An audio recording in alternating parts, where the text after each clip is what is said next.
Biznes qanunları. Prezident Calvin Coolidge bir dəfə demişdir: Amerikanın biznesi biznesdir.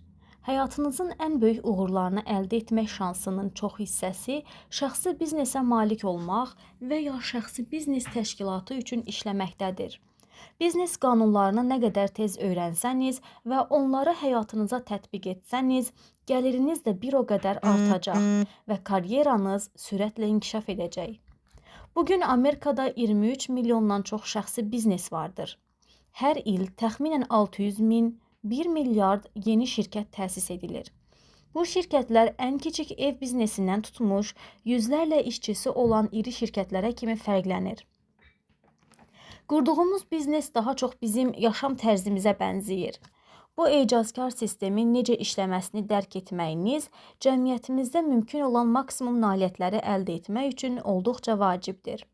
Bu bilik sizə onun haqda anlayışı olmayan və öyrənmək üçün heç zaman əziyyət çəkməyən insanlar qarşısında üstünlük verir.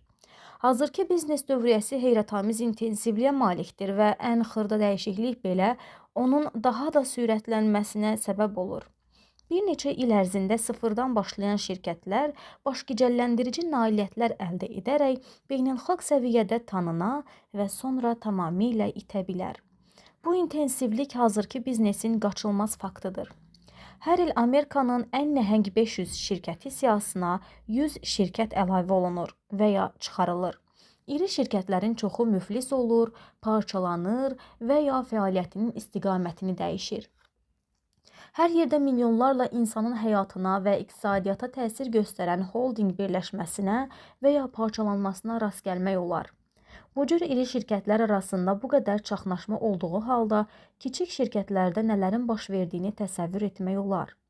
Yeni yaranmış kiçik şirkətlərin 80%-i fəaliyyətinin cəmsi 2 il ərzində bağlanır və hər il iri, özünü təsdiq etmiş hansısa şirkət ya müflisləşir, ya da başqa bir şirkət tərəfindən alınır.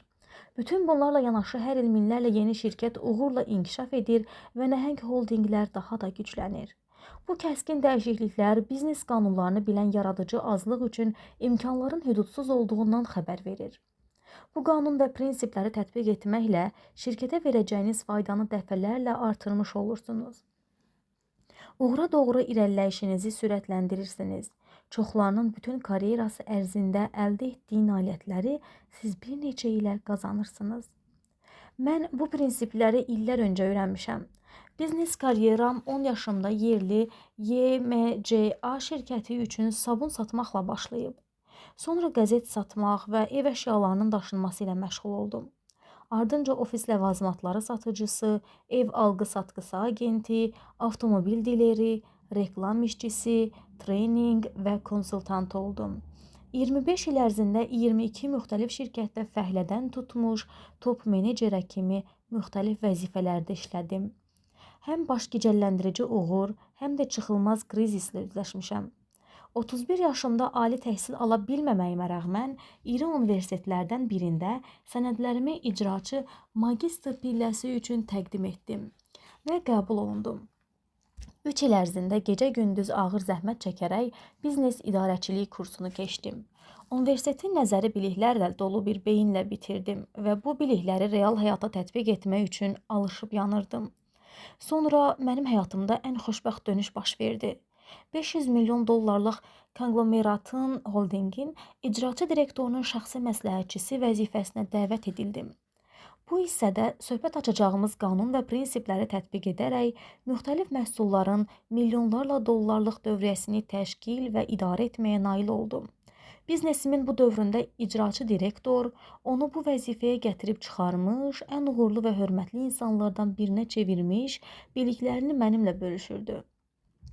3 il sonra mən 265 milyon dollarlıq kapitala malik başqa bir şirkət tərəfindən 3 qat əmək haqqı, üstəlik səhmlərdə paya malik olmaqla baş əməliyyatçı vəzifəsinə dəvət edildim.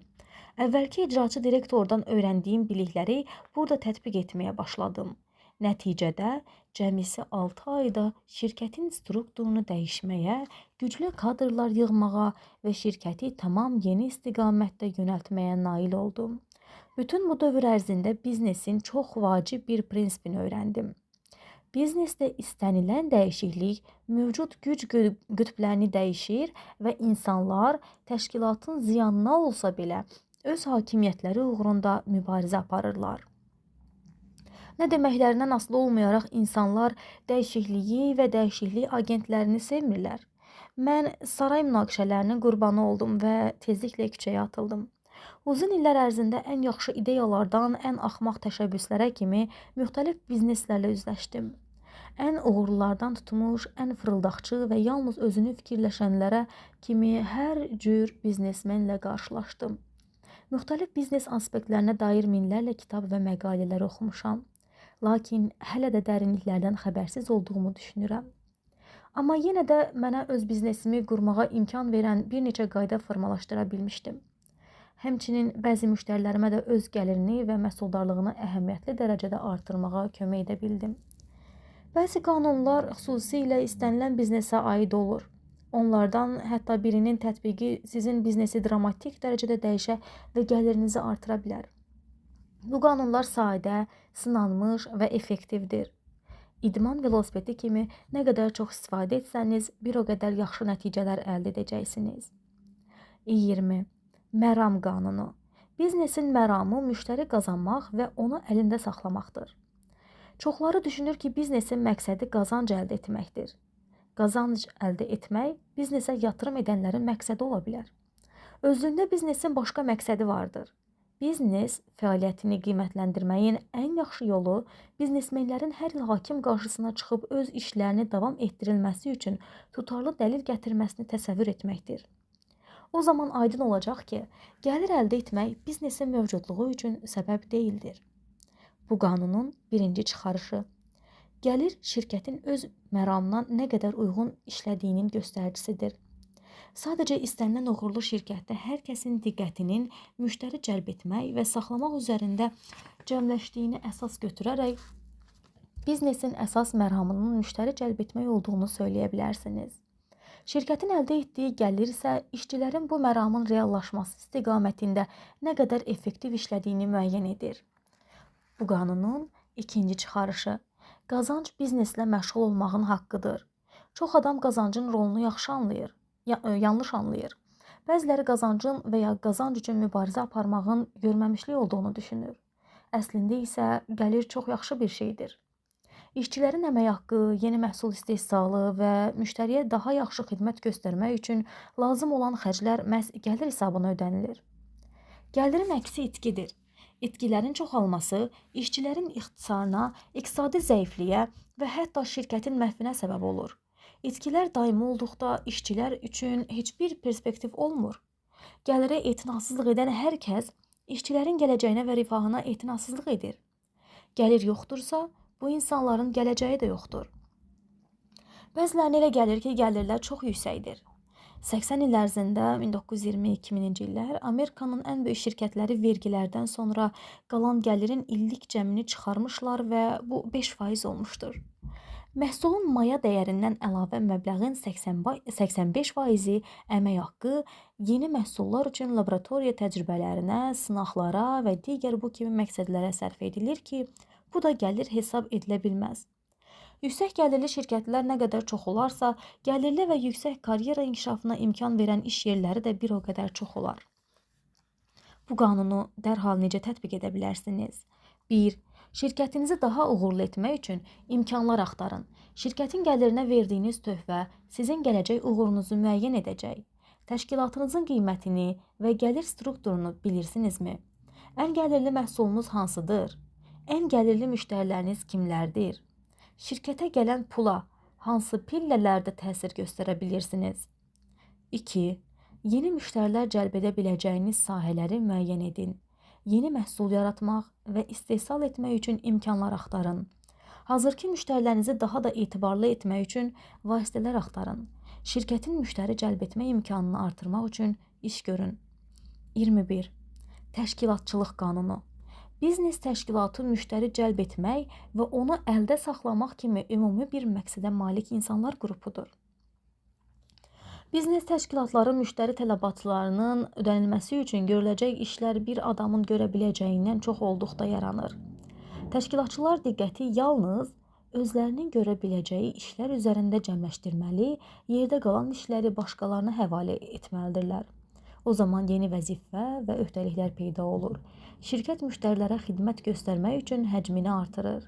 Bu artım bazardakı bütün müştərilərə keyfiyyətli xidmət təmin edilənə kimi davam edir. Bu qanunu dərhal necə tətbiq edə bilərsiniz? 1. Şirkətin müştərilərə göstərdiyi xidmətin yaxşılaşmasına verəcəyiniz töhfə baxımından ən əsas vəzifənizi müəyyən edin. 2. İşinizin təşkilat daxilində necə dəyişdiyini aydınlaşdırın. Əvvəlki tək dəyərli olmaq üçün hansı bilik və bacarıqlar lazım olduğunu öyrənin. Şirkətin uğurunu müəyyən edən kritik nəticələrə maksimal təsirinizi təmin edəcək plan qurun. 22. Müştəri məmnuniyyəti qanunu. Müştəri həmişə haqlıdır. Bu həmçinin müştəri məmnunluğunun birinci qaydası da adlandırılır. Biz müştəriyə yönəldilmiş market iqtisadiyyatında yaşayırıq. Müştəri heç zaman bu qədər məlumatlı və güclü olmamışdır. İrili xırdalı hər bir şirkət gecə-gündüz müştərini daha tez, daha yaxşı və daha az xərclə razı salmaq haqda düşünməlidir. Bu qanunun birinci çıxarışı. Müştəri haqsız olduqda birinci qaydaya dönün. Bütün dünyanın ən yaxşı şirkətləri bu fəlsəfə üzərində qurulub. Müştəri xidməti onları qorxudur. Onlar müştərilərinə rəqiblərindən daha yaxşı xidmət etmək üçün daim yollar axtarır. İstənilən sahənin ən yaxşı şirkətləri müştərini kral hesab edən və müştəri xidmətinin hərəkət verici qüvvə olduğu şirkətlərdir. Bu qanunun ikinci çıxarışı. Müştəri məmnunluğu insanlarla ünsiyyətdə olan insanlardan gəlir. İnsanları istədiyiniz cür məhsulla razı sala bilməzsiniz. İnsanlar emosionaldır və onların məmnunluğu yalnız digər insanlarla qarşılıqlı ünsiyyətdən doğur. Harvard Universitetinin araşdırmalarına görə müştərinin narazılığına səbəb 68% şirkətdə bir və ya bir neçə əməkdaşın müştərilərə qarşı etinasızlığıdır. Məhz buna görə uğurlu şirkətlər çox zaman yazılı formada olan dəqiq müştəri məmnunluğu siyasətinə malikdir. Həmin şirkətlərdə hər kəs müştərinin məmnun qalmasına öz töhfəsini verir. Misal üçün, Disney korporasiyası hər il minlərlə tələbəni yay tətilində öz parklarında işə götürür. Onlar adətən may ayının ortalarında işə dəvət edilir. Məşğul olacaqları işə dair 4-6 həftə təlim keçirlər. Sonra məktəblilərin tətil vaxtı parkların ən çox müştəriyə malik olduğu 8 həftə ərzində işləyirlər. Şirkət rəhbərliyinin cəmisi 8 həftəlik iş üçün 4-6 həftəlik gərgin təliminin nəyə lazım olduğu haqda suala verdiyi cavab Disney fəlsəfəsi haqqında çox şey deyir. Onlar izah edirlər ki, tələbələr təlim nəticəsində elə səviyyəyə gətirilir ki, işlərini düşünmədən görsünlər. Bu onlara bütün diqqətini müştərilər üzərində cəmləməyə imkan verir. Bu qanunun üçüncü çıxarışı. Ən yaxşı şirkətlər ən yaxşı işçilərə malikdir. Yaxşı şirkət işə götürdüyü insanların uğuru müəyyən edəcəyini çoxdan bilir. Buna görə də işçi qəbulu prosesinə çox vaxt sərf edərək insanları diqqətlə seçir. İşə götürülən insan yanlış insandırsa, işdən uzaqlaşdırılmasından öncə çox problem törədə bilər. Yaxşı insanların işə cəlb edilməsi uzun müddətli uğurunuz üçün çox vacibdir. Xoşbəxtlikdən yaxşı müsahibə və işə götürmək qaydalarını öyrənə bilərsiniz. Bu, biznes uğuru üçün həlledici bacarıqdır. Bu qanunun dördüncü çıxarışı. Rəhbərliyin əsas vəzifəsi insan resurslarına qoyulan sərmayədən müştəri məmnunluğu istiqamətində maksimum nəticə almaqdır. İstənilən işdə sizin iki seçiminiz vardır. İşi ya özünüz görə bilərsiniz, ya da başqa bir adama həvalə edərsiniz. Menecer kimi sizin vəzifəniz işi digərlərinə tapşırmaqdır. Müştəri məmnunluğuna dair son bir müşahidə. Əməkdaşların müştərilərə münasibəti daim menecerlərin işçilərə münasibətinin eynisi olur. Restoran və ya marketdə özünüzə qarşı yaxşı münasibət gördükdə dəqiq bilin ki, həmin obyektin işçilərlə yaxşı davranan meneceri var. Əksinə, pis xidmət gördükdə bunun işçilərin menecerdən pis rəftara görə aldığı qisasın təzahürü olduğunu bilin. Bu qanunun dərhal necə tətbiq edə bilərsiniz? 1. Günü bugün müştərilərə öz sahənizdə ən yaxşı xidmət göstərməyi qət edin. Heç vaxt ikinci yerlə kifayətlənməyin. 2. Sizin və şirkətinizin aşağıda sadalanan müştəri məmnunluğunun 4 səviyyəsindən hansınasa uyğun gəldiyini müəyyən edin. Yuxarı pilləyə adlamaq üçün plan hazırlayın. Müştəri məmnunluğunun 4 səviyyəsi. Birinci səviyyə. Birtəhər baş çıxarmağa baş edəcək minimum müştəri gözləntisini qarşılamaq. Müştərilərin sizdən gözlədiyi minimumlar hansılardır və onları necə qarşılaya bilərsiniz?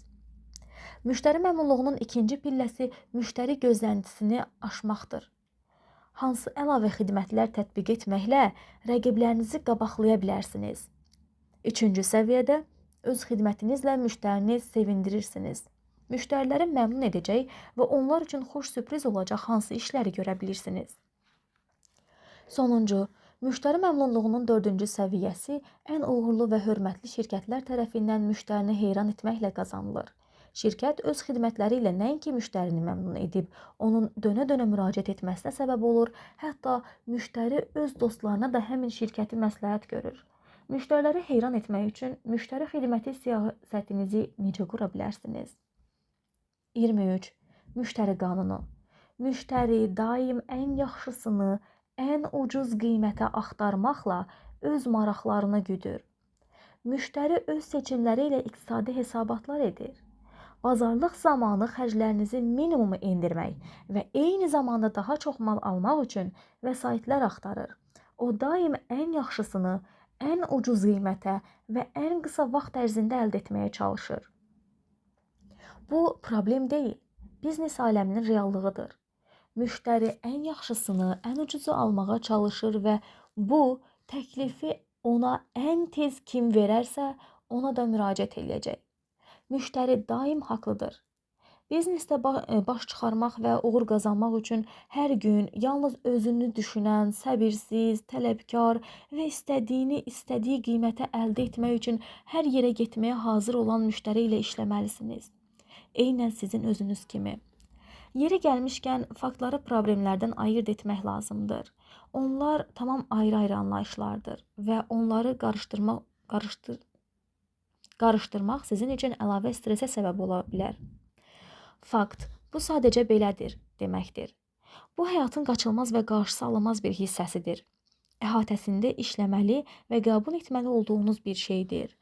Hava durumu kimi, tərpənməz cisim kimi, faktla bağlı mübahisə etməz və ona görə məyus olmazlar. Problem isə həll edə biləcəyiniz, öhdəsindən gələ biləcəyiniz bir anlayışdır. O, sizin təsəvvürünüz və intellektiniz sayəsində həll edilə biləndir. Biznesdə problemi faktdan ayırmaq və dəyişə bilməyəcəyiniz bir şeyə görə narahat olmamaq çox vacibdir. Filosof James Burnhamın qanunlarından biri fakt və problem arasındakı fərqə aiddir.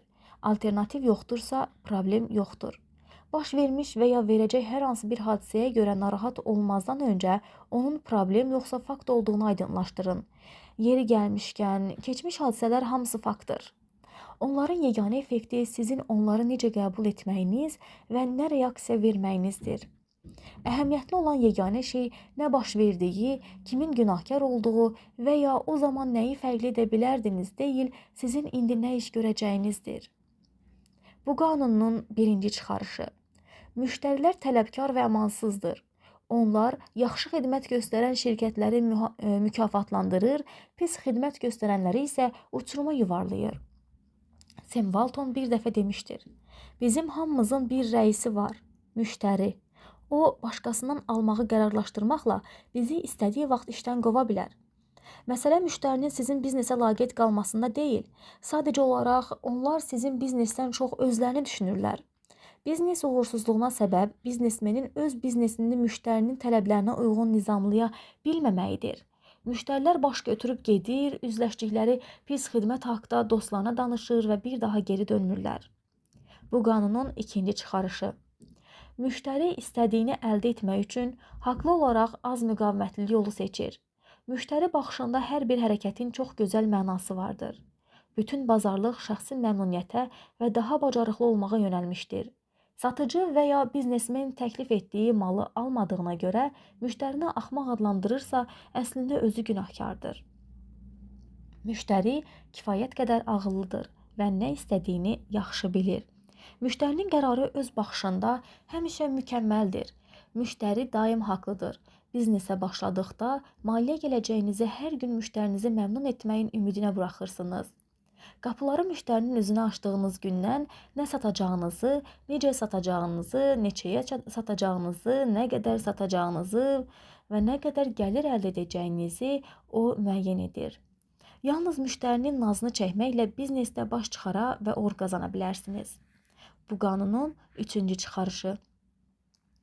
Yaxşı biznes planı həmişə mərkəzi fiqur kimi müştəri götürüldükdə yaradılır. Şirkət əməkdaşlarında müştərinin ehtiyaclarını, istək və tələbatlarını unutmaq kimi qorxulu bir tendensiya vardır. Onlar yalnız öz aralarında müzakirələr aparır və nəyin yaxşı və ya pis olmasına dair yalnız bir-birini dinləyirlər. Müştərinin reallığını diqqətdən yayındırırlar. Əgər biznesdəsinizsə və müştərilərə təsir edəcək işlərlə məşğulsunuzsa, o təsəvvürünüzdə müştərinin heykəlini ucaltmalı və hər hansı planı müzakirə edərkən onu masanın tən ortasına qoymalısınız. Daim özünüzdən, əgər müştəri burada olsaydı və bizim müzakirələri eşitsəydi, münasibəti necə olardı, deyə soruşun. Müştəri nə deyərdi? Planlaşdırdığımız iş müştərinin xoşuna gələrdi ya yox? Yeri gəlmişkən, müştəri məsələsi olduqca vacibdir. Şirkətlərdəki bəzi insanlar müştəri ilə bilavasitə kontakt qurmadıqları zaman yanlış olaraq heç bir müştəriyə malik olmadıqlarını düşünürlər. Bu düşüncə öldürücü ola bilər. O, sizin özünüzdən xəbərsiz bütün karyeranızı məhv edə bilər. Hər kəsin müştəriyə malik olması faktdır. Əsas müştəriniz əmək haqqınızın nə qədər olmasını və karyera inkişafınızın nə qədər sürətli getməsini müəyyən edən adamdır. Məntiqi olaraq, əgər siz şəxsi biznesinizin sahibi deyilsinizsə, əsas müştəriniz rəisinizdir. Rəisinizin sizdən nə qədər razı qalması, sizin nə qədər qazanacağınızı və hara kimi inkişaf edəcəyinizi müəyyən edir. Əgər siz menecersinizsə və sizin əməkdaşlarınız varsa, əsas müştəriniz həmin bu əməkdaşlardır. Onlara necə münasibət göstərəcəyiniz, necə qulluq edəcəyiniz, onların sizin müştərilərə necə münasibət göstərəcəyini və necə qulluq edəcəyini müəyyən edir. Əgər siz maliyyə və inzibati şöbədə işləyirsinizsə, müştəriniz sizin xidmətdən istifadə edən insanlar olacaq. Maliyyə çıxarışlarını və ya hansısa hesabatları verdiyiniz adamlar. Hər kəsin müştərisi vardır. Hər kəs müştəri məmnunluğu biznesindədir. Biznesdə nə qədər uğurlu olacağınız əsas müştərilərə nə qədər yaxşı qulluq etməyinizdən asılıdır. Bu qanunu dərhal necə tətbiq edə bilərsiniz? 1. Biznes daxilində və xaricində bütün müştərilərin siyahısını tutun. Rəisinizin və iş yoldaşlarınızın, xarici müştərilərin və əlaqələrinizin əlaqədə olduğunuz hər kəsin adını yazın. 2. Bu insanlardan ən vaciblərinə dəyərli xidmət etmək üçün plan hazırlayın. Bu müştərilərlə münasibətdə nail olmaq istədiyiniz maksimum nəticələr hansılardır? Əsas müştərilərin sizinlə və şirkətinizlə ünsiyyətdən zövq almaları üçün hər gün müəyyən bir iş görün. 24. Keyfiyyət qanunu. Müştəri ən yüksək keyfiyyəti ən ucuz qiymətə tələb edir. İlk baxışdan sadə görünən bu qanunu bəzi şirkətlər müflislik riski hesabına belə pozurlar. Müştəri çox ağıllıdır. Müştəri alışla bağlı müəyyən bir qərarı verərkən həmişə öz mənafeyini qoruyur. Yalnız müştərinin tələblərini ən ucuz qiymətlə ödəməyə nail olan şirkətlər uğur qazanırlar. Lexus və Nissan şirkətləri ABŞ bazarına 1989-cu ildə təqdim edilmişdir. Hər iki şirkət öz reklamlarında avtomobillərini gələcəyin avtomobili adlandırır və Avropanın komfort keyfiyyətləri ilə, lakin daha aşağı qiymətə 10 min, 20 min, 30 min dollara təklif edir. Hər iki şirkət özünü Amerika bazarında ən keyfiyyətli avtomobillər təklif etməyə həsr edib. Onlar uğur qazandılar. 1991-ci ildən indiyə kimi müştəri məmnunluğu ilə bağlı araşdırmalarda Lexus və Nissan Amerika bazarında təklif edilən 557 model arasında keyfiyyətinə və satışdan sonraki xidmətinə görə ən yaxşı elan edilib.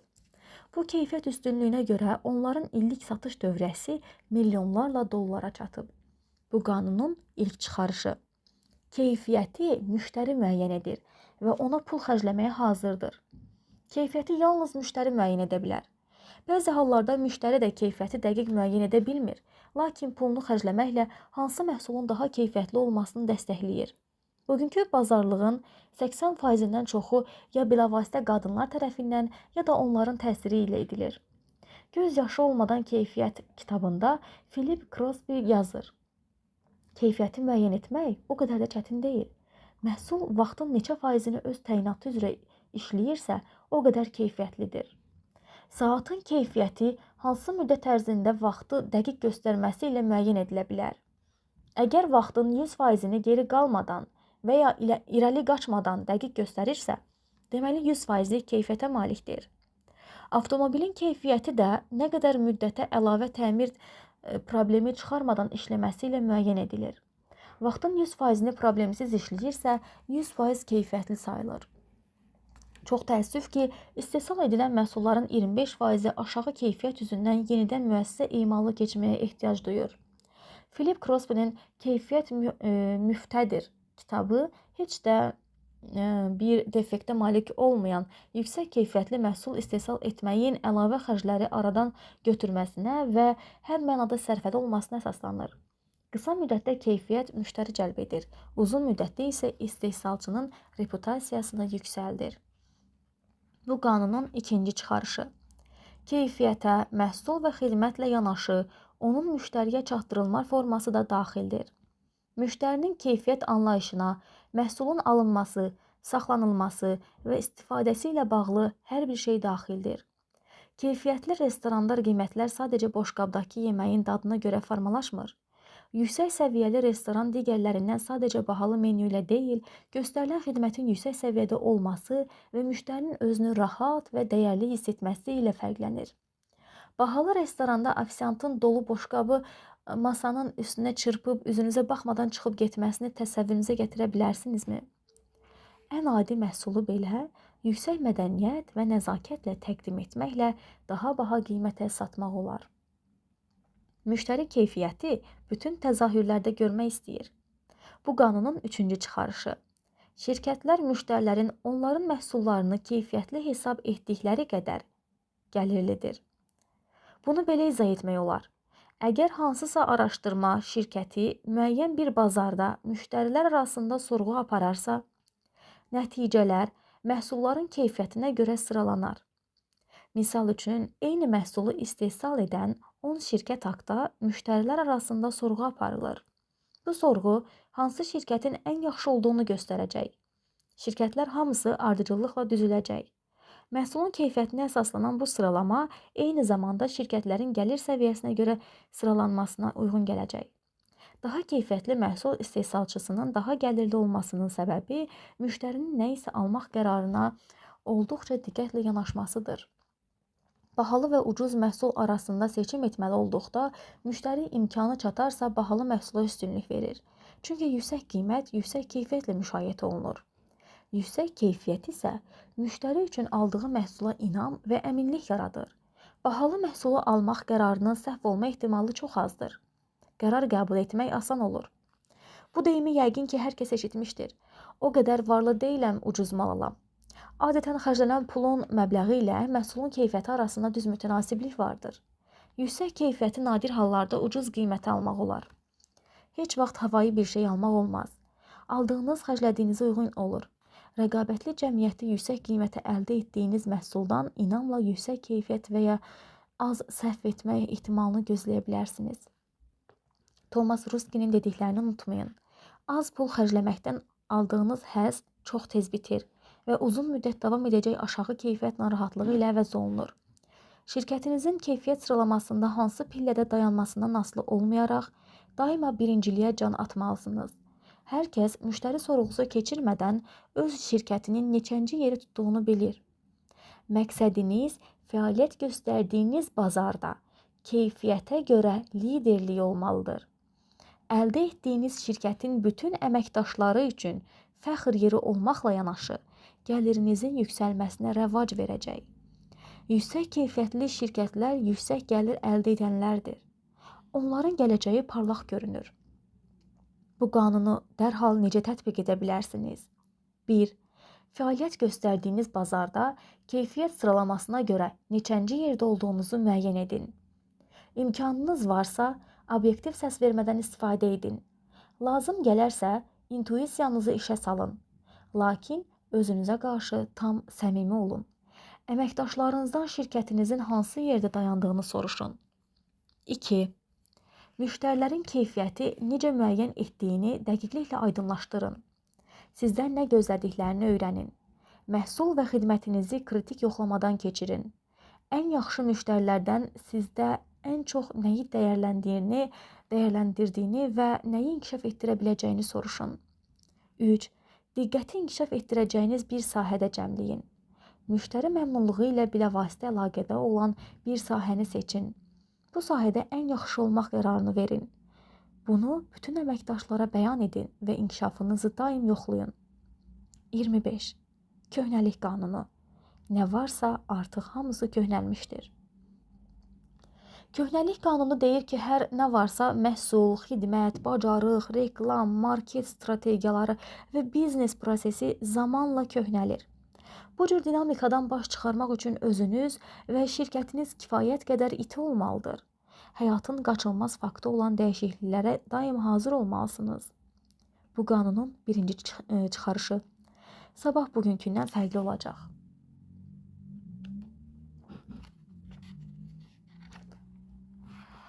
Bugün biznes aləmində ən bərbad vəziyyətdə olanlar dinamik və rəqabətli bazarın iti dəyişikliyinə alışa bilməyərək geri qalanlardır. Bu qanunun ikinci çıxarışı. Daimi yenilik və inkişaf sağ qalmaq üçün son dərəcə vacibdir. Yenilik və inkişaf pulunuz və vaxtınız olanda edəcəyiniz bir şey deyil. Hər bir şirkət ən yaxşı mütəxəssislərini məhsul və xidmətin yaxşılaşdırılmasına yönəltməlidir. Özünü daimi inkişaf və yeniliyə həsr etməyən şirkətin gələcəyi sual altındadır. O, inkişafa can atıb irəliləyən rəqiblərinin ardınca baxmalı olacaq. İstənilən iqtisadi şəraitdə uğurlu şirkətlər işlərinin pis getdiyi vaxtlarda belə bazara daim yeni məhsul və xidmət çıxaran şirkətlərdir. Yeniliklərin sayı ilə şirkətin maliyyə vəziyyəti arasında sanki birbaşa əlaqə vardır. Bu qanunun üçüncü çıxarışı. Gələcəyi öncədən görməyin ən yaxşı yolu onu fərdi yaratmağındır. Walt Disneydən ideyaların uğurlanmasına görə narahat olub olmadığını soruşduqda o belə cavab vermişdi. Narahat olmağa dəyməz. Onlar bizim ideyalarımızı uğurlamağa imkan tapmamış, biz ortaya yeni ideyalar çıxaracağıq. Bu fikir sizin də fəlsəfəniz olmalıdır. Siz daim praktiki cəhətdən həyata keçirə biləcəyinizdən daha çox yenilik və ideyaya malik olmalısınız. Sonra isə onların arasından bazara ən çox təsir edəcək və dövriyyənizi maksimum effektivlə artıracaq ideyaları seçməlisiniz. Hər kəsin ideyasını qəbul etməyə hazır olun. Şirkətdə işləyən bir kəs çox zaman şirkət və bütün sənayedə inqilab edəcək məhsula ehtiyac duya bilər. Yəqin ki, 3M şirkətində işləyən alimin gündəliyində yapışdıra və sonra vərəqləri zədələmədən qopara biləcəyi qeyd kağızlarına ehtiyac duyması haqqında eşitmisiniz. Bu ehtiyac bugün bütün dünyada geniş yayılmış yapışqanlı qeyd vərəqləri ilə yekunlaşdı. Alim öz ehtiyacını ödəmək üçün tələb olunan yapışqan növünü ixtira etmişdi. İndi 3M şirkəti yapışqanlı kağız bazarına ağalıq edir və illik dövriyyəsi bir neçə 100 milyon dollara çatır. Bu qanunu dərhal necə tətbiq edə bilərsiniz? 1. Təsəvvür edin ki, ən yaxşı məhsulunuz bir neçə ildən sonra heç kimə lazım olmayacaq. Onu hansı yeni məhsullarla əvəz edə bilərsiniz? 2. Təsəvvür edin ki, biznesiniz bir gecənin içində tamamilə yanıb külə dönüb və siz hər şeyi yenidən başlamalısınız. Nəyi əvvəlkindən fərqli edərdiniz? 26. İnnovasiya qanunu. Biznesdə istənilən sıçrayış, yenilik, yeni məhsul və ya xidmət hazırki bazar üçün yeni templər, fərqliliklər sayəsində baş verir.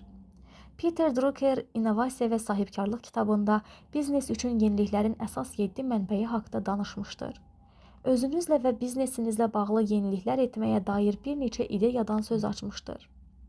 Druckerə görə innovasiyanın əsas 2 mənbəyi gözlənilməz uğur və gözlənilməz uğursuzluqdur.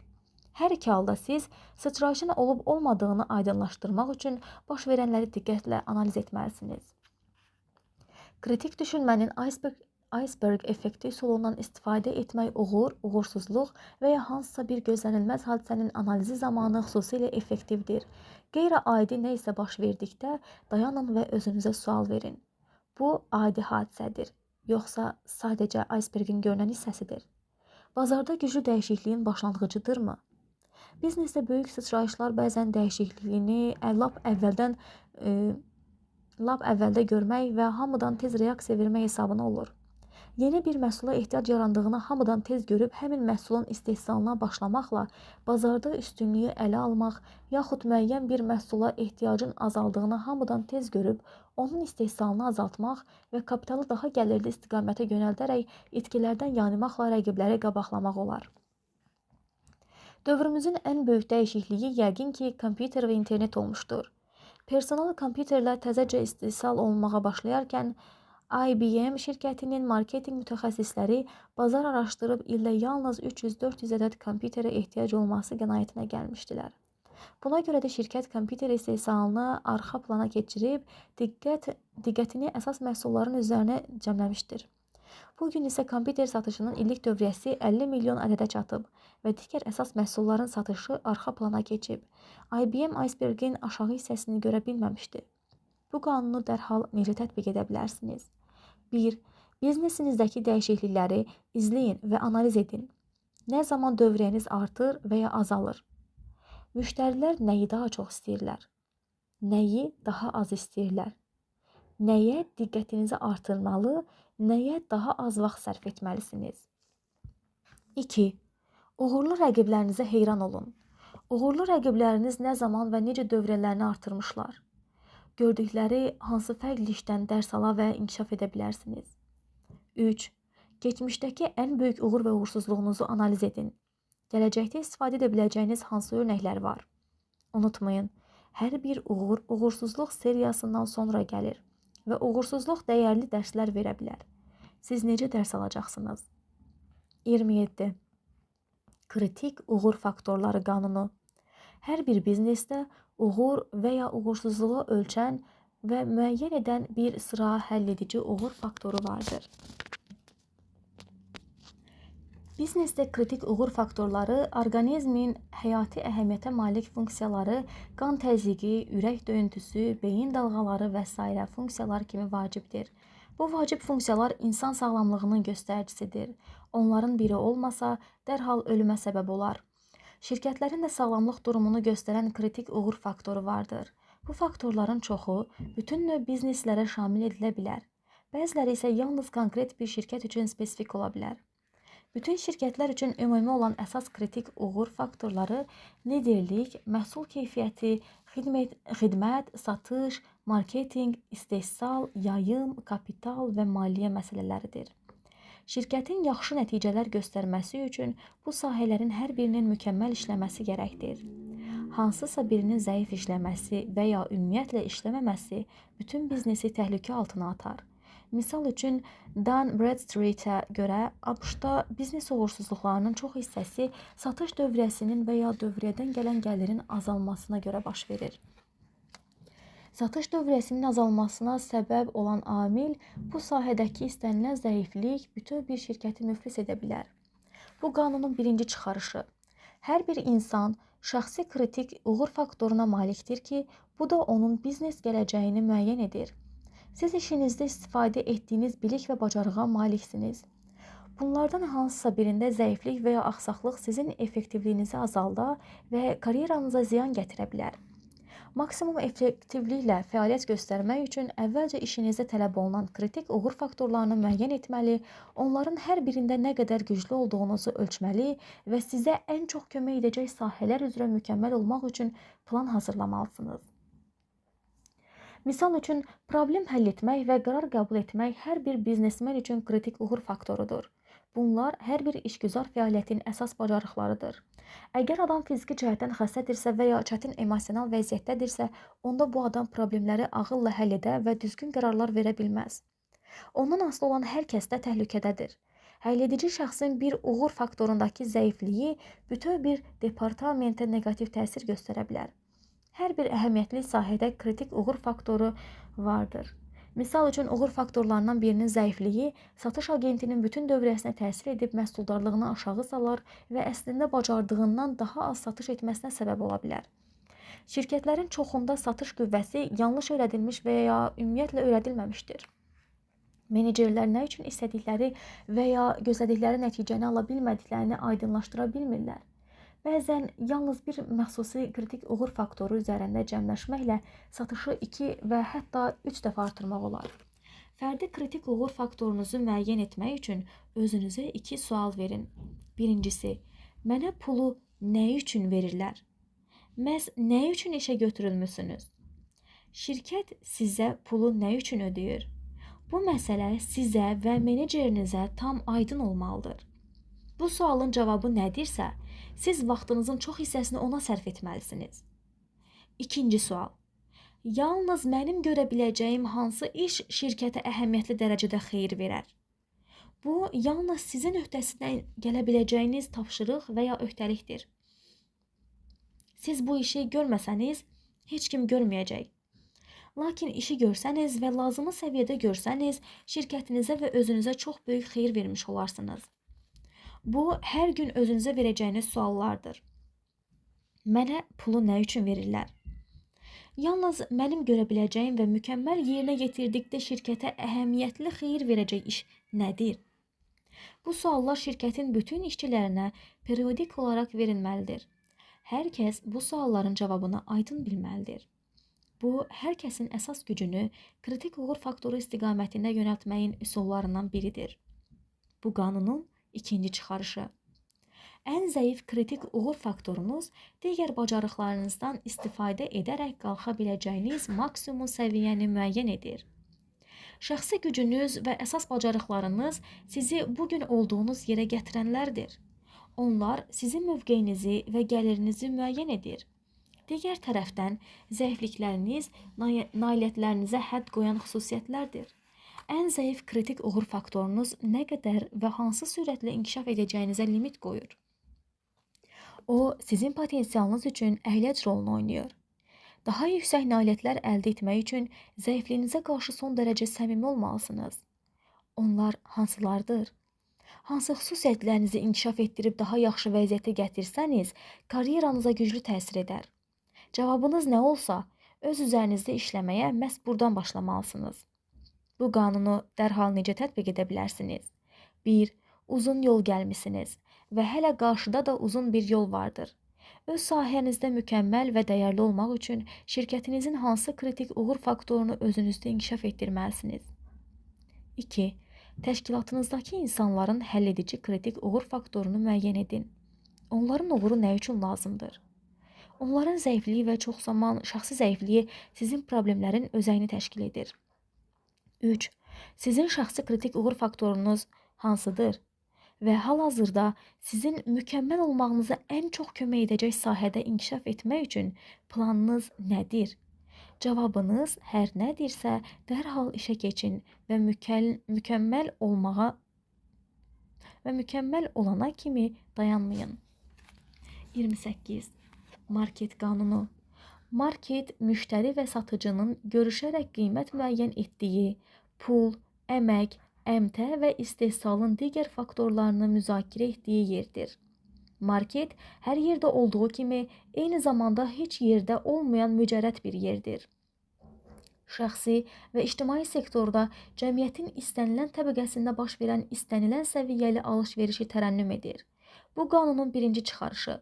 Azad marketdə resurslar maksimum effektlə bölüşdürüləcək, qiymətlər tələb və təklifi əks etdirəcəkdir. Adətən qiymətli kağız bazarına aid edilən effektiv market müddəasına görə günün sonunda səhmin malik olduğu qiymət həmin səhmdar şirkətin bugünü və gələcəyi haqda əldə olunan informasiyanı əks etdirir.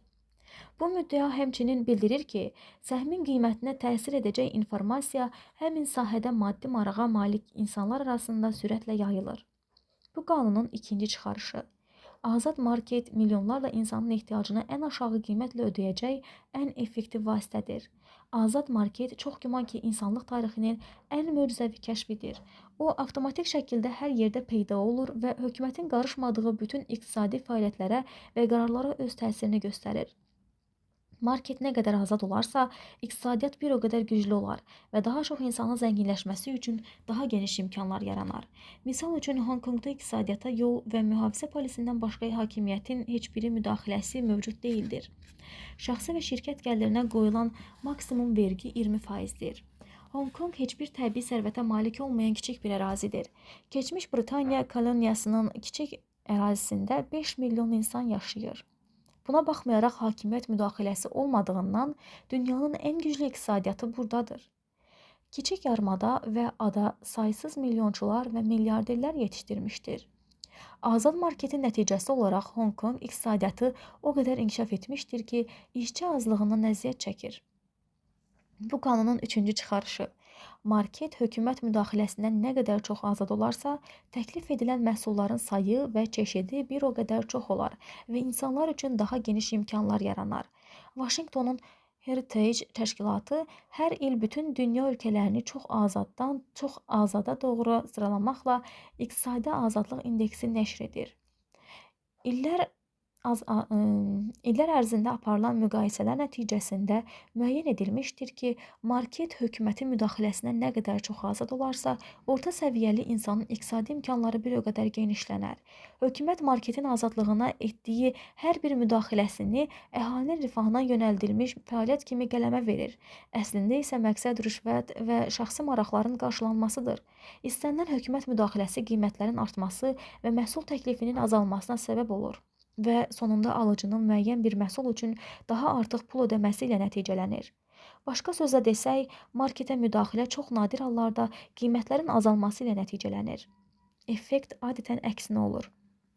Biznes uğuru sizin müəyyən bir məhsulla bazara girib, eyni məhsulu satan digər insanlarla rəqabətdə öz məhsulunuzu sata bilmə bacarığınızdan asılıdır.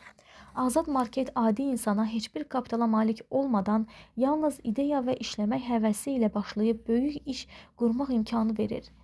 Sizin borcunuz bu sistemi anlamaq və lazım gəldikdə qorumaqdır. Bu qanunu dərhal necə tətbiq edə bilərsiniz? 1. Azad marketin çempionu olun. Unutmayın ki, açıq marketlər hardakı müştəri kraldır və siz ən yüksək keyfiyyət və ən aşağı qiymətə məhsul və ya xidmət təklif edib ona xidmət göstərməlisiniz. Çoxsaylı insanlar üçün ən yaxşı imkandır. 2. Dünya bazarını öyrənin. Daim yeni məhsul və ya xidmətlərdən xəbərdar olmaq üçün izləyin. Qələbə addımını atmaq üçün sizə lazım olan yeganə şey yaxşı bir ideyadır. 29. İxtisaslaşma qanunu. Rəqabətli bazarda uğur qazanmaq üçün məhsul və ya xidmət müəyyən bir məqsədə ixtisaslaşmalı və öz tapşırığını mükəmməl yerinə yetirməklə müştərini məmnun etməlidir. Məhsulun nə üçün və kim üçün istehsal edildiyi tam aydın olmalıdır. Hər işi görmək və məhsulu hər kəs üçün nəzərdə tutmaq sonunda faydasız olur. Müəyyən bir məhsulun təyinatı, nə üçün nəzərdə tutulduğu müştəriyə tam aydın olmursa, ondan yan keçib bildiyi məhsulu alır. Bu qanunun birinci çıxarışı. Şirkətlər ixtisaslaşmadıqda və kifayət qədər müştəriyə səmərəli təkliflər etmədikdə uğursuzluqla üzləşir. İxtisaslaşma effektiv marketin başlanğıc nöqtəsidir. Nə təklif etdiyiniz və kimə təklif etdiyiniz tam aydın olmalıdır. Spesifik müştərinizi aydınlaşdırıb tapmaq biznesinizin uğurlu olması üçün son dərəcə vacibdir. Müştəri siyasətinizdə ən xırda dəyişiklik biznesinizə böyük təsir edə bilər. Hər il 100 minlərlə avtomobil modeli təklif edilir. Hər bir model müxtəlif zövqə, gəlirə, təcrübə və təhsilə malik insanlar üçün nəzərdə tutulur. Toyota, Ford və Daimler Chrysler kimi şirkətlər iri avtomobil bazarında hər bir kateqoriyanın ehtiyac və tələblərini ödəmək üçün xüsusi istehsal edilmiş modellər təklif etdiklərinə görə uğur qazanırlar. Digər şirkətlər isə kifayət qədər böyük olan müştəri bazarına xüsusi təkliflər edə bilmədikləri üçün çətinliklərlə üzləşirlər. İxtisaslaşma bacarığının təsirini parlaq ideyalarla publikaya çıxdıqları internetdə də görürük. Cəmisi bir neçə ayın içində bu şirkətlər maksimum dərəcədə ixtisaslaşır və spesifik müştəriləri cəlb edə bildikləri qədər məşhurlaşırlar. Bu qanunu dərhal necə tətbiq edə bilərsiniz? 1. Daim bu suallara cavab axtarın. Bizim müştərimiz kimdir? Məhsulumuz məhz kimin üçün istehsal edilmişdir? Müştərimiz üçün nə vacibdir? Məhsulumuzun müştərilərinin hansı istək, ehtiyac və ya tələbini qarşılamaq üçün yaradılmışdır? 2. Bazarınızı diqqətlə öyrənin və özünüzə sual verin. Daha çox müştərinin xüsusi ehtiyaclarını ödəmək üçün məhsul və ya xidmətimiz necə dəyişdirilə və ya təkmilləşdirilə bilər? Əsas müştəriləri itirmədən məhsul və ya xidməti daha geniş bazara çıxarmaq üçün nə edə bilərik? 30. Ayırd etmə qanunu. Məhsul və ya xidmətin rəqabətli bazarda uğur qazanması üçün hansısa özəlliyi, üstünlüyü və ya mükəmməlliyi olmalıdır. Məhsulunuzu lazımi miqdarda satmaq üçün o nəyisə görəsə özəl, daha yaxşı və hətta mükəmməl olmalıdır. Bu, mən də həmçinin məhsulu olmamalıdır. Bazarda rəqabətə girəcəyi məhsullardan fərqlənməli, üstün olmalıdır. Bu qanunun birinci çıxarışı. Satış özəlliyi strategiyasının aydınlaşdırılması uğurlu reklam və satışın başlanğıc nöqtəsidir. Şirkət öz məhsulunun özəlliyini və daha yaxşı olmasını maksimum 25 sözlə izah etməlidir. Ford deyir, keyfiyyət birinci işdir. BMW öz avtomobillərini mükəmməl sürücülük maşını adlandırır. IBM öz reklam və marketinqini keyfiyyət və müştəri xidməti şüarı ilə qurur. Nordstrom xidmət reputasiyasına görə çox məşhur və gəlirlidir. Coca-Cola real bir şeydir. Bu reklam şüarları müştəriyə nə üçün rəqiblərin deyil, məhz onların məhsullarını almalı olduğunu izah edir. Ən yaxşı marketinq, reklam və satış aksiyalarını müştəriyə asanlıqla çatdırılacaq satış özəlliyi strategiyası ətrafında qurulur. Bəs sizinki hansıdır? Bu qanunun ikinci çıxarışı. Bazarda uğur qazanması üçün məhsul və ya xidmətin aydın üstünlüyü olmalıdır. Onu rəqib məhsullardan fərqləndirən üstünlük. Məhsul və ya xidmətin rəqabət üstünlüyünü aydınlaşdırmaq şirkətin marketinq və satışla bağlı verəcəyi ən vacib qərardır. General Electric şirkətinin icraçı direktoru Jack Welch bildirir ki, onun fəlsəfəsi istənilən məhsulda birinci və ya ən azından ikinci olmaqdır. Şirkətin hansısa bir məhsulu müəyyən müddət ərzində birinci və ya ikinci yeri tutmadıqda, həmin məhsul bazardan çıxarılır və istehsalı dayandırılır. Onun əvəzində isə birincilik əldə edə bilənlər sahəyə yönəlir. O deyir, rəqabətə tab gətirə biləcək üstünlüyünüz yoxdursa, rəqabətə girməyin. Amazon, America Online, Yahoo, eBay, Pressline və digər internet şirkətlərinin uğurlu olmasının səbəbi çoxsaylı müştərilərin bu saytları dizayn və funksiyalarına görə digərlərindən üstün hesab etmələridir. Bilik sahəniz və rəqabət üstünlüyünüz zamana və bazar şəraitinə uyğun olaraq dəyişə bilər. Bazar dəyişiklik tələb etdikdə siz də dəyişməlisiniz. Misal üçün, restoranlar uzun illər ərzində sağlam qida, münasib qiymət və yerləşmələrinə görə rəqabət aparırlar. Sonra Cənubi Lansingdə, Michiganda çox ləziz pizzalar bişirib 30 dəqiqə ərzində ünvana çatdırılma ideyası ilə gənc Tom Monaghan peyda oldu. Beləliklə, Domino pizzaları peyda oldu. Hal-hazırda bütün dünyada minlərlə Domino pizzası restoranı vardır və Tom Monaghan milyarderdir. O, üstünlüyə malik olduğu rəqabət sahəsini keyfiyyətli qidanın sürətli çatdırılmasını seçdi və uğur qazandı. Bu qanunu dərhal necə tətbiq edə bilərsiniz? 1. Rəqabət üstünlüyünü bir cümlə ilə ifadə edin. Sizin məhsul və ya xidmət rəqiblərinkindən nə ilə üstündür? Nə sizi özəl edir? Bunu elə bir cümlə ilə ifadə edin ki, ağıllı uşaq onu anlasın və sizin üçün təkrar edə bilsin. 2. Hal-hazırda rəqabət üstünlüyünə malik deyilsinizsə, nəsə fikirləşib inkişaf etdirin. Bu nə ola bilər və ya olmalıdır? Marketinizin dəyişmə tərzinə görə rəqabət üstünlüyünüz gələcəkdə necə olmalıdır? Müştərilərdən onlara satdığınız məhsulda və ya göstərdiyiniz xidmətdə nəyi daha çox xoşladığını soruşun. Bu adətən onların sizdə gördüyü üstünlüklərdir. Nə üçün rəqiblərinizdən deyil, məhz sizdən alırlar? 31. Segment qanunu. Çoxsaylı satış etmək üçün şirkətlər müəyyən bir qrup müştəriləri və ya market segmentini hədəf almalıdır.